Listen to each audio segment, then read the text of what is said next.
At the end of a long, tiring day, where do you usually find peace of mind? Living in the city, it's not always easy to connect with nature. That's why sometimes when I go for a walk or drop by the park, I always find myself drawn to the trees.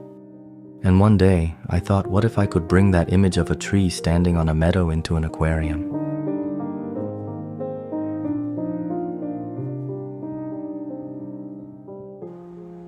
The background in an aquarium is like a canvas wrapping the whole scene. It highlights the subject inside and helps stir emotions in whoever's watching. For this layout, I wanted to capture the feeling of trees beneath a clear blue sky. So I removed the frosted film I used before and replaced it with one that looked more like open sky. Usually people put the blue gradient on top, but I found it looks more natural with the white on top. Cut the sheet slightly larger than the tank, then spray the glass generously with water. Peel off the backing and lay it flat. Adjust the position again, then push out the bubbles and water with a card or squeegee.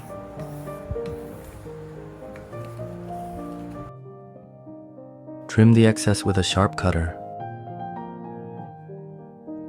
If you don't make the cut in one confident stroke, the edge won't come out clean, so push the blade through firmly.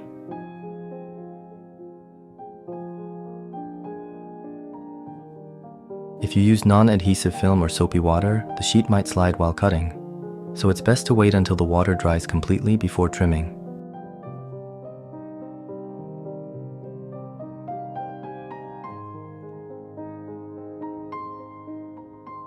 For this project, I used a 30 centimeter high cube tank, and I only used 2 plants for the layout.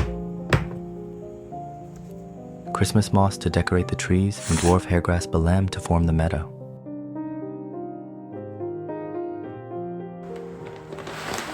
For soil, I went with compact soil. I avoided the more nutrient-rich versions like compact soil plants or premium because I wasn't using any fast-growing stem plants here. No heavy feeders basically means the tank is more prone to algae. That doesn't mean you can't use nutrient soil. I just prefer setups that are easier to manage. One of the most common questions I get is, how do I keep algae out of my tank? To answer that, we first need to understand why algae grows. I'll cover that properly in another video.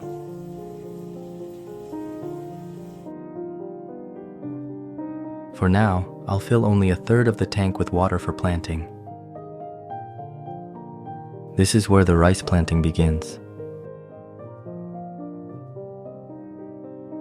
Well, actually, it's just me suffering through it.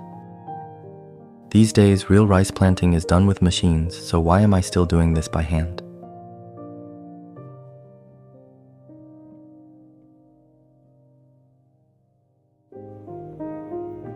Anyway, once planting is done, I top up the tank with water.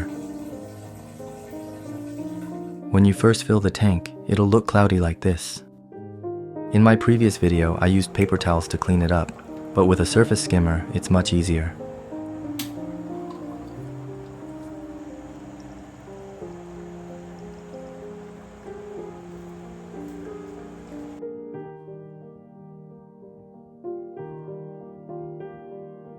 Now it's time to build the trees for the meadow. Cut the plastic mesh diagonally into triangles, roll them up and shape them into cones. If the mesh doesn't bend easily, adding a little heat helps. Once you've got the shape you want, secure it with cable ties. If you don't apply heat here and there, the mesh might crack. But that's fine. The moss will cover everything anyway. The ties only need to hold the shape, don't over-tighten. Next, I used rubber bands to mark where to cut, then trimmed it with scissors.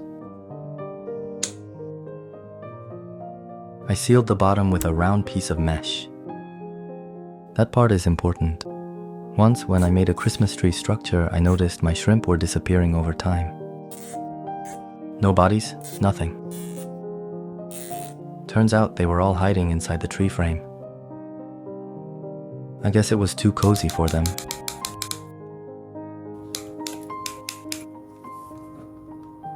Sorry, shrimp, but not this time. Now I cut just enough space for the driftwood trunk.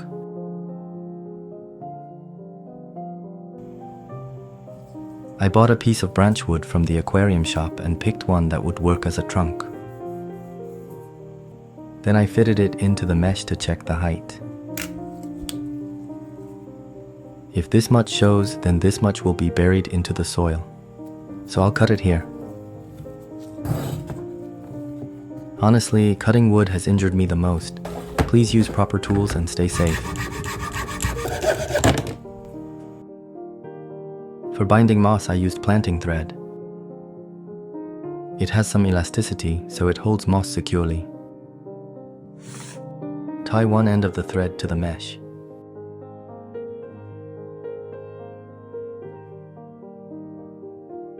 Place pieces of moss on the mesh and wrap the thread around to hold them in place. Instead of covering it all at once, do it bit by bit. Then thread it back through the mesh and tie it off.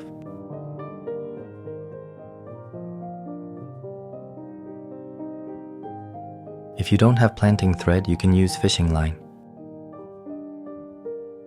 But it's so thin that tying knots is hard without tweezers.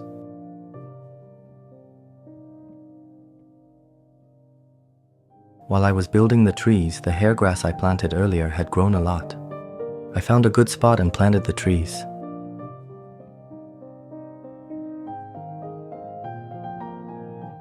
As I settled the soil around the trunks, the shrimp came to greet me. No matter how well I wash my hands, I must still smell like food. Hey, come here.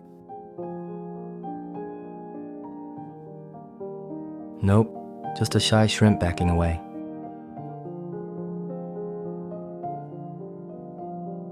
By then, the moss had grown in nicely. But plants don't look good if you just let them grow wild. It's like hair. If you never go to the barber, it gets messy.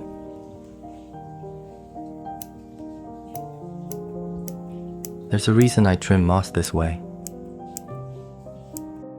Most plants float after trimming, so you can scoop them out.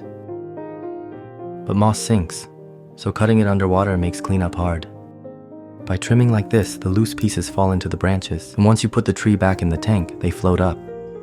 That's also why I left the trunk bottom uncovered, so I can easily pull the tree out and put it back. The trimmed moss pieces will grow into new trees later.